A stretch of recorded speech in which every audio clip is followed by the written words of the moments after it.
Ngayong araw ay naghahanda tayo para sa rides natin sa Marilake at ito kasama ko dito si Muhajir. Gamit namin ay Honda Click lang sa Kalam 125 at huwag na natin patagalin to. Tara na at biyahe na tayo. At andito na po kami sa may papunta kami ng Marcos Highway para pumunta ng Silbuso-Buso kasi may nag-aantay sa amin doon na kasama namin na si Harry Motovlog. At siya pang nanguna galing siya ng Sailang Cavite at andito na po kami sa may Silbuso-Buso. At nag-aantay dito yung kasama natin na si Harry Motovlog. At unang napansin ko dito, medyo konti lang yung tao dahil anong oras na kasi kami dito nakapunta, mga alas 8, around 8 AM kami dito. So ayun, nakatambay dito si Harry Motovlog at saka yung OBR niya. At pagkatapos ng kwentuhan at kumustahan at agad-agad na kami, pumunta kami ng Marilake. At sobrang sulit ng umaga namin at napakasarap sa biyahe, napakasulit talaga. Baka Muhajir yan, bumabangking na naman. Dahil nagutom kami, at sabi ni Harry Motovlog, magkape muna kami at kumain para may laman ng tiyan. At kahit anong mangyari dito sa daanan ay busog kami.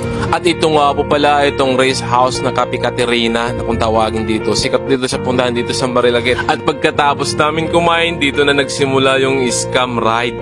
Nasabi Marilake lang pero nasa Infanta Rail Quezon na kami umabot.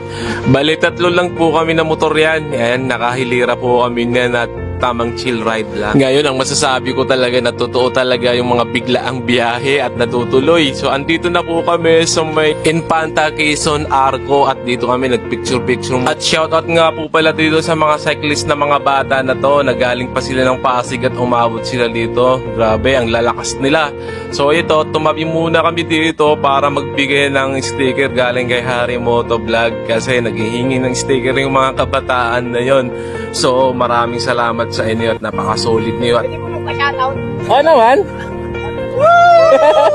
Bata! Sabi niyo kung saan kayo galing, malakas kayo. Parang mapasok na po kami. Shoutout po kayo no, kay Carl na kay Lino. Mga nag-aaway din sa mama. Shoutout kay Boss Luwas. Shoutout kay Boss Luwas. Yung hindi sa... Sige pa, ingat din kayo mamaya.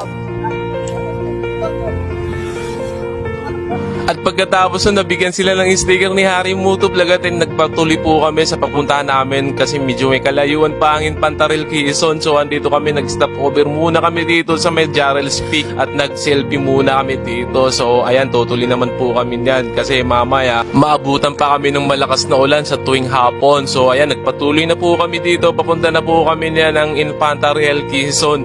So napakasulit talaga ng daanan dito, may konting bangkingan. So baka naman. At dahil sa hindi inaasa na pangyayari, may naabutan kami dito na mag-asawa na sumimplang sila dito. Buti hindi sila nalaglag dito sa may bangin. Ang taas po yan. Sobrang taas po yan. Sige nga, ano muna kayo? Una muna kayo dyan kung titignan namin kung kaya nyo talaga. Side stand ha. At pag alis nila ay sumunod din po kami at tapos biglang lumalakas na po yung ulan. At dito sumilong po kami dito sa may tabi. Yeah, pasilong at muna para nang saglit, ha? magkape rin dito pansamantala. May baon! So nag-aantay po kami na tumila muna yung ulan para tuloy po kami sa aming biyahe. So ayan yung mga motor namin, nagiging kawawa na kami dito. Sana mawala na yung ulan. So nag-aantay muna kami dito at nagkape, pampalipas oras lang. Grabe, ang gaganda ng mga saging nila dito na binibinta. Napakamura pa. So ayan, nagpatuloy po kami na papunta ng Infanta Rail Quezon. So ayan, napakasolid talaga yung biyahe namin na to. At dito sa parte na to, walang ulan. At napapansin ko na napakaganda talaga ng lugar na to. Tignan nyo yung mga bundok na yan, napapaligutan ng bundok talaga, sobrang sarap talaga dito, napakalamig. At pagkatapos ng kwentong pahinga, at dito na nagpapatuloy po tayo at umabot na tayo dito sa may Infanta. So ito na po yung Infanta at kakanan tayo dyan para pumunta tayo sa may dagat. So maraming salamat at andito na kami at umabot kami sa destination namin. So at paparada muna kami niyan dahil dito naman kami at walang katao-tao at dito na kami sa bungad magparada para tanaw na namin yung dagat talaga. Pero sa totoo lang, first time po namin lahat dito maligo. Ako rin, first time po rin dito maligo. Kasi sobrang sulit talaga. Napakagandang lugar na to. Tapos nag-rides ka na may dagat pa.